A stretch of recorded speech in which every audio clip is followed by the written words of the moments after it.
performing all four operations. And then underneath it also asks us to get the domain.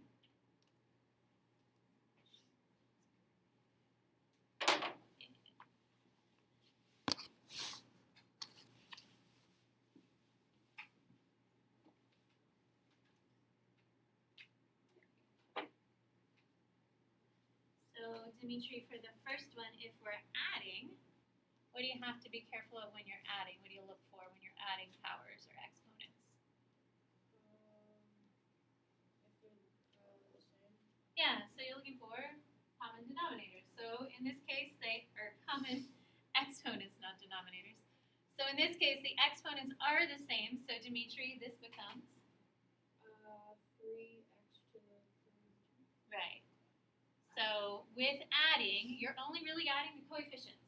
The exponents don't change. As long as the powers are the same, you add the coefficients together.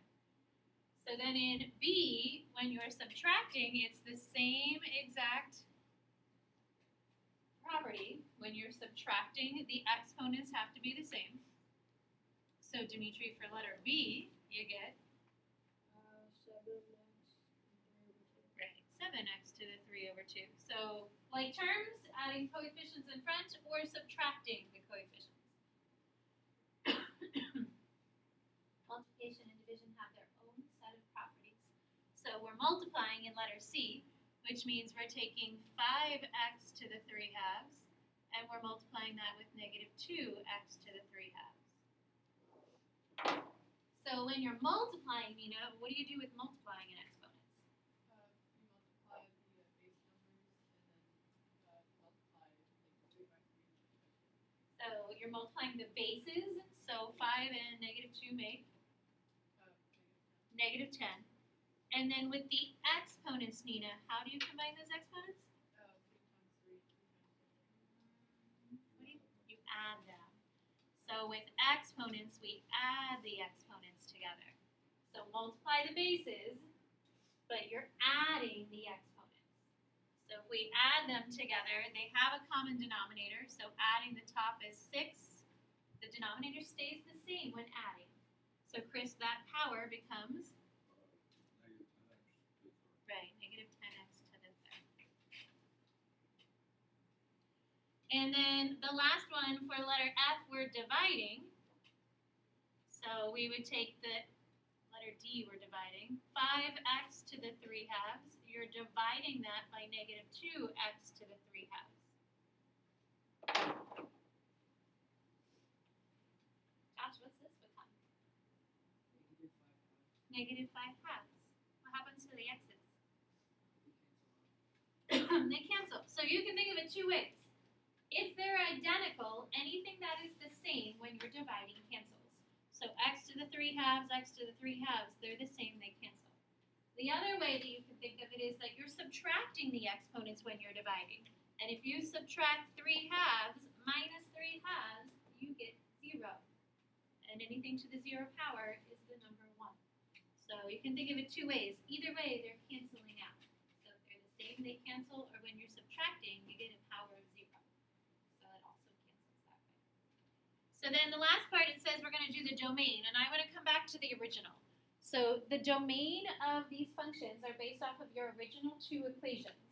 So the domain is from the original problems, and then sometimes we have to think about applying that to the answer, but it starts with the original 2 problems. Because you have x to the 3 halves, this 3 halves, especially the denominator, means you have a square root. And anytime you have a square root, it doesn't matter that it's cubed, it's the fact that it's a square root. It has a specific domain. So JT, when you have a square root, the square root has to be right. So it has to be greater than or equal to 0 because you cannot take the square root of any negative number. So JT, that means our domain as an interval would be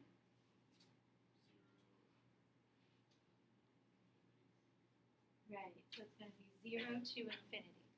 So anytime you see an exponent that has a 2 in the denominator, that means it's a square root. Square roots cannot have a negative number. It doesn't exist. It doesn't work. Square root of negative 5 it is an I, and we don't really write I's as part of a real number system. So when you're going to do the domain, they both original functions have the same domain since they have the same exponents. So coming down here, the domain is going to be 0 to infinity. It's also going to be 0 to infinity. Even for the third one, it's going to be 0 to infinity. And I know you're saying, yeah, but the answer doesn't have an exponent. It's based off of the original two functions. So whatever your original two functions domains would be, that applies to your answer. The last one switches just a little bit. Chris, what's that little switch with the last one? The 0 side gets a parenthesis. And that's because in the denominator, if I go back to my original function before we simplify, I can't plug a 0 in here. And when you're evaluating, you're allowed to evaluate a couple of different ways. So back to the original function before you simplify. If something's in the denominator then, it can't be 0. So in the answer, we put a parenthesis for the domain. So division is going to have slightly different domain, only based off the parenthesis because you were dividing by 0 and you can't divide by 0. Questions? So we're going to continue on. So we've done 4 operations: adding, subtracting, multiplying, and dividing. There's actually a final operation that we can do with 2 functions. So we're trying to figure out how can we combine, God bless you, 2 functions together. And when you flip the page, at the top it talks about something called a composition function or a composite function. So compositions of functions. Again, we're trying to combine 2 functions together. How can we combine them together? Adding, subtracting, multiplying, dividing. But yet there's one other way to combine functions together.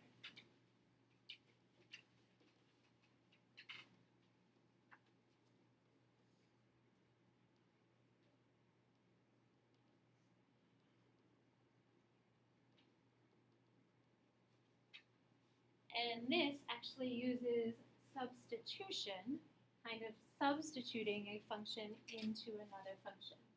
So this looks totally different than having a plus sign, a minus sign, a division sign, a multiplication sign. This has a whole bunch of parentheses. So composition of functions, or we call it a composite function, takes 2 functions, but it has literally one function kind of inside of the other. So right here, my second function is actually inside of the outside function. So this is called a composite function.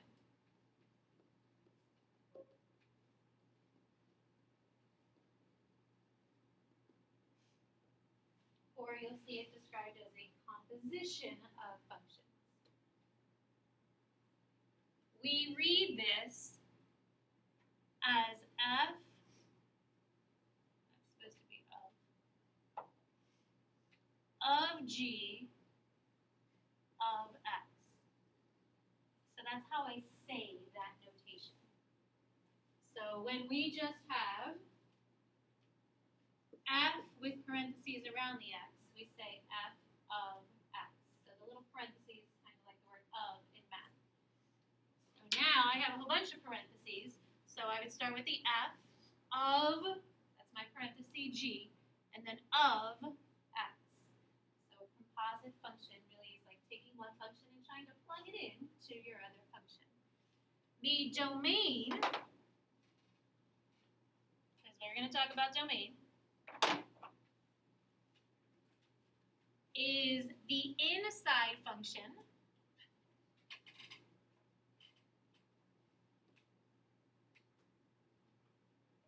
in this case g of x, and your answer.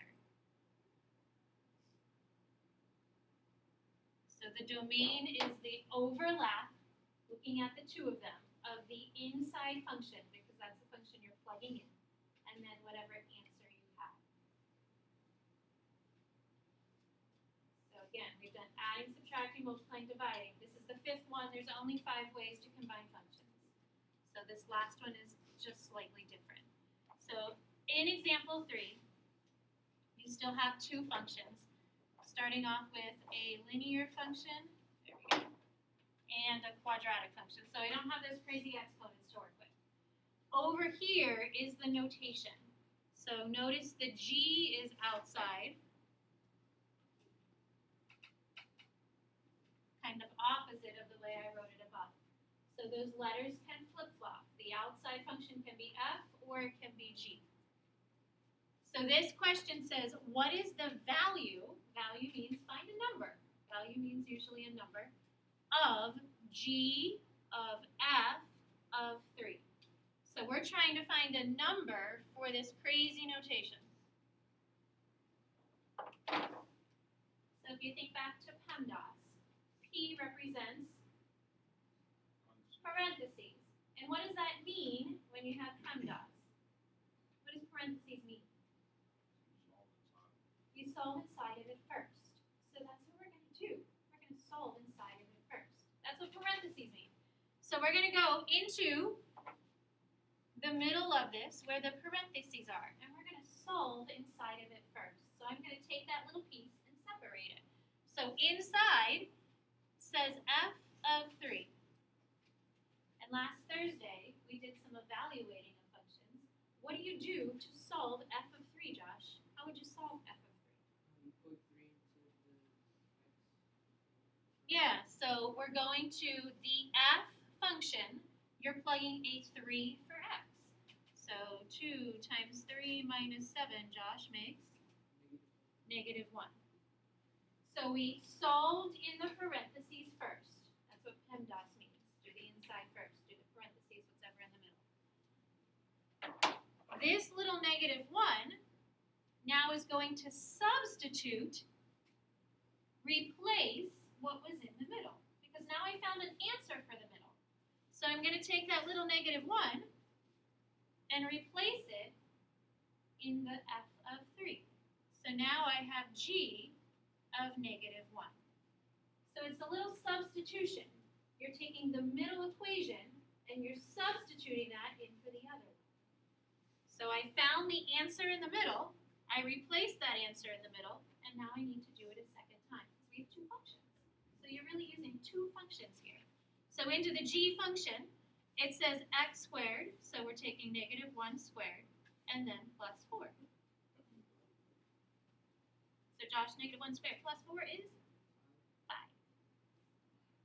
So this crazy notation, G of F of 3 is equal to 5. And that's because we solved or evaluated the middle. We took that middle answer, plugged it back in, and then we did the outside. That's a composite function. So you're using the middle, applying that answer to the outside function. So it's a little different because we're not adding, subtracting, multiplying, dividing. It's more of a substitution process. So we're going to see if we can try the next group of problems, but they're not going to have a number inside. We're just going to keep it as an x. So we won't have to evaluate and get a number answer. It's just going to have an x answer. So again, trying to keep the functions at least a little more straightforward. Yes, we have an exponent here of a negative 1, but at least it's not a 1/2. So we have 4x to the negative 1, and then we have 5x minus 2. We're going to see if we can try and do this composite function. There's 3 different ones that we're going to try and work through. So letter A says f of g of x, and we're going to start the same way we did above. We're going to start with the middle. So you always start on the inside. Now there's not a number for us to do anything with, so we can't do anything with a number. But instead of g of x, we're going to use substitution and replace the middle with whatever equation is represented by g of x. So Ava, what equation represents g of x? Yeah, so substitution. So we're taking out g of x and replacing it with the equation for g of x. So that's a little bit of substitution. Now we're going to do substitution a second time. So So we did it one time to replace g of x.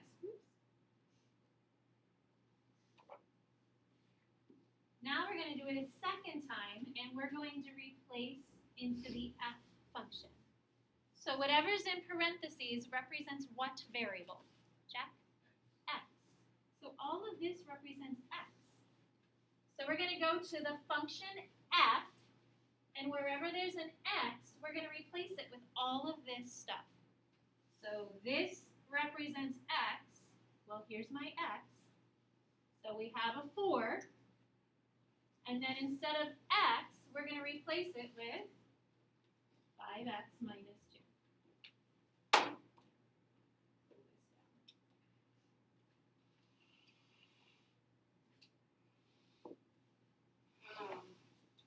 My x had a negative 1 to it, so whatever replaced x still has a negative 1 with it.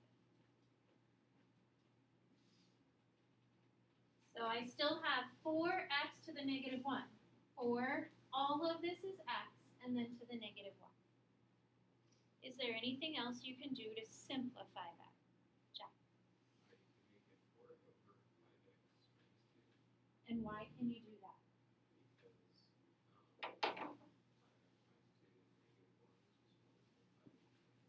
Right, when you have a negative exponent, that negative exponent takes all of it and moves it to the bottom. So this final answer here represents f of g of x. So kind of substitution, substituting the middle equation into the outside function. So underneath it has domain. So now if you look at that answer, how do you find the domain when you have a fraction? Peter. He said take the bottom and set it equal to 0. I'm going to say it can't equal 0, and that's just because whenever we get this number, it's the number that it cannot be. And then Peter, after you set it equal to 0, what do you have to do? Yeah, you have to solve for x. So Peter, if you solve for x, you get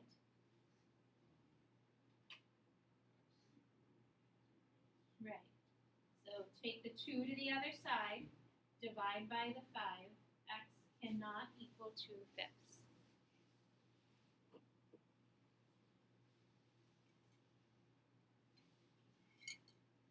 Peter, do you know how to write that in the domain?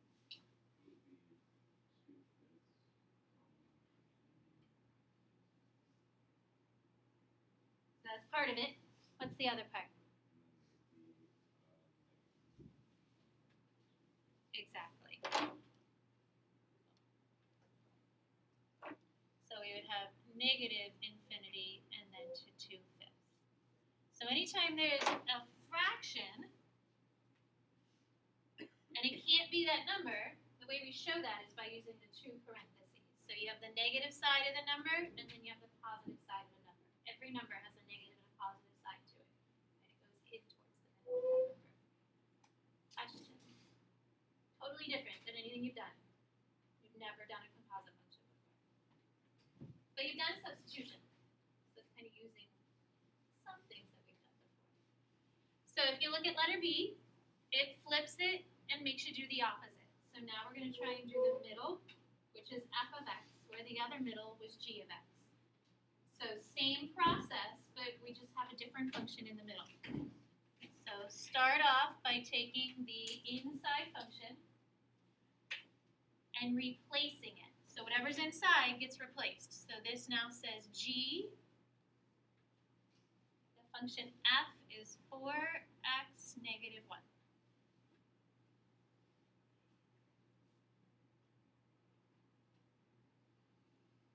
Then, now that I have g, this is x, so we're going to go in the g function and replace just x.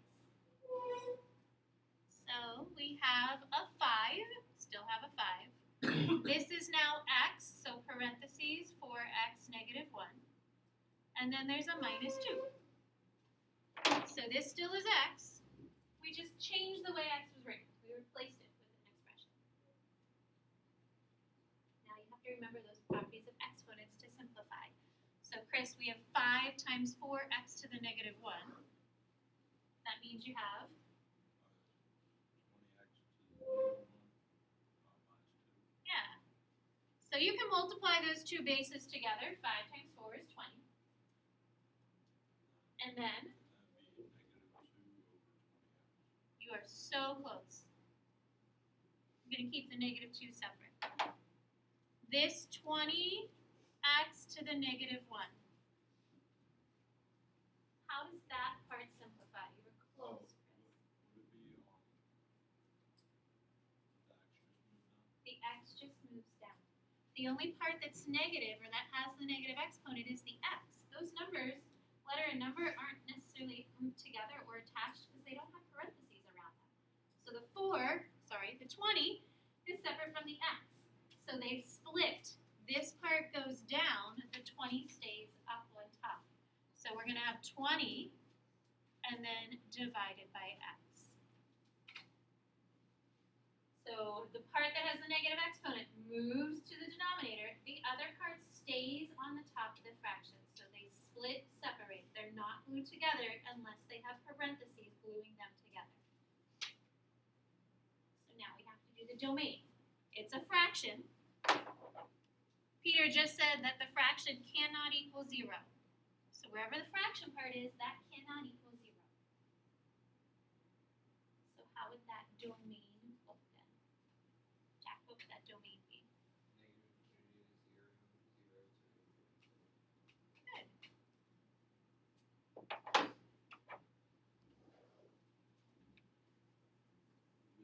Yes. Why is the negative 2? Because it is separate from this. It's not glued together with it. It's just a negative 2 all by itself. It doesn't have a common denominator with an x, so it can't go on the top. So it is totally separate from it. Other questions? That's a good one. So the negative 2 just stays separate. It doesn't have a common denominator. It doesn't have an x attached to it. They're not like terms. See if you can do part C, where it wants you to actually use the same function, f of x. So start in the middle.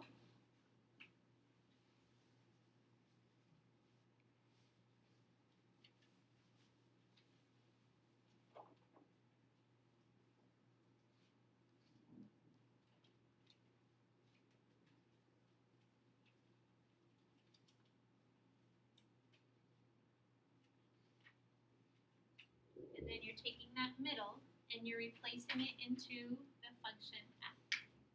So f says 4, and then in place of x, I'm going to put parentheses, and whatever's inside the parentheses goes in the middle. And then there's a little negative 1. So I took out f of x, replaced it with the equation. And then in the f equation, it had a 4, all of this was x. So whatever's x just gets moved into the parentheses. And if you keep it in parentheses, it still looks like x. And now we need to apply properties of exponents. So we have a negative 1 outside here. Come on, buddy.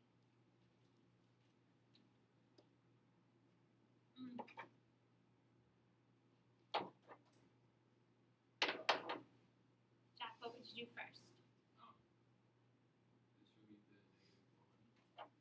Yeah, let's get rid of this negative 1. So we got an exponent outside. That exponent outside gets distributed inside. This 4 is still separate. So now we have 4 to the negative 1. And Jack, the x becomes just x. God bless you. So still working inside those parentheses. So we distributed the exponent, looking in the parentheses still. He says do anything in the parentheses first. What else would you do inside those parentheses, Jack? You could make it x over 4. Right, so the 4 has the negative 1, just like over here. So that 4 goes to the bottom and becomes x over 4. So the The only part that moves is the part that has the exponent. That part moves down.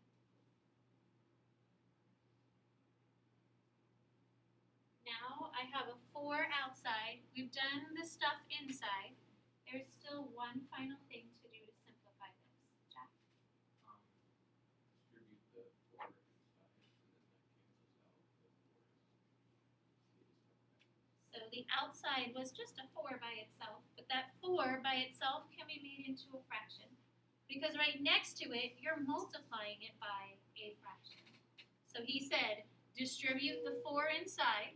So now it says 4x, and then on the bottom, it says 4.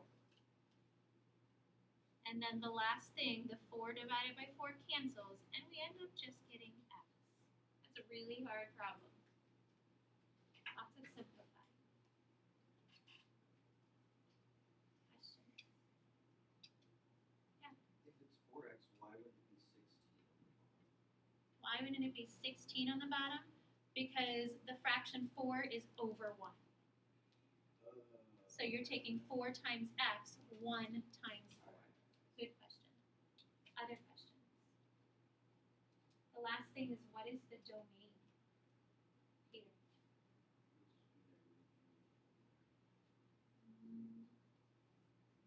Not quite. Ava. Would it be negative infinity to 0? Or like 0 to infinity? Why? Because x can't be equal to 0. So x can't be 0 because back here you have that x to the negative 1. So even though it's not in the answer, it was somewhere in the problem as a negative exponent. Those are hard. So whatever's inside affects the domain of the answer. And if the inside had an x to the negative 1, that can't be 0. Questions? I think I have 5 minutes, and I want to at least do just the part A of the next one so you can see just another problem with a number. So those are problems with variables, a variable in the answer because there's a variable in the parentheses. Example 5 is similar to the first problem that we looked at. So start on the inside, and it says f of 5. So this one, you're actually finding an answer. You don't have to keep the x in the problem. Sometimes these are a little easier because you actually have a number to work with. So f of 5 means go to the x and plug it in. So I now have a number to plug in for x, where the last 3 problems we did not have a number.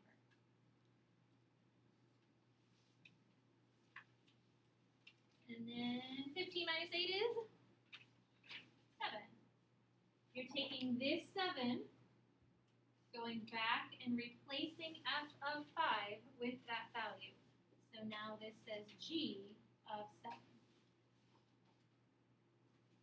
So it's a 2-step process. Whatever way you look at it, it's 2 steps.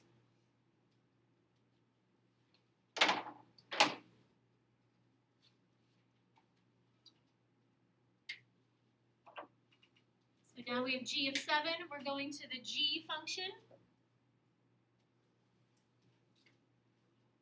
which is 2x squared. So 7 squared is 49 times 2 is 98. So the homework is going to be a little more challenging. You're going to have to think a little bit. Please put your work and the original problem on a separate piece of paper. And I'm not going to have you do all of this, so when you get it, I'll tell you the numbers to place at the top. Yeah.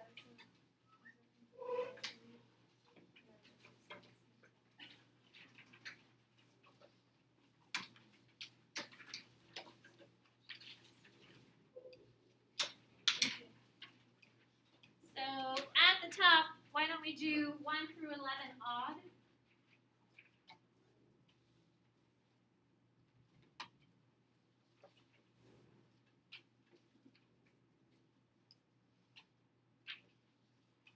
And then how about 13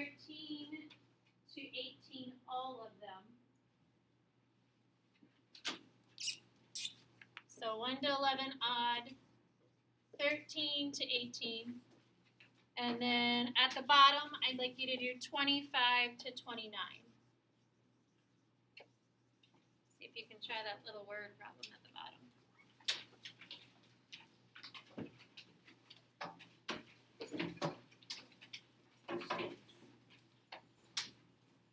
So take your time with the homework, check the answers on the back. The solutions are on the back. Show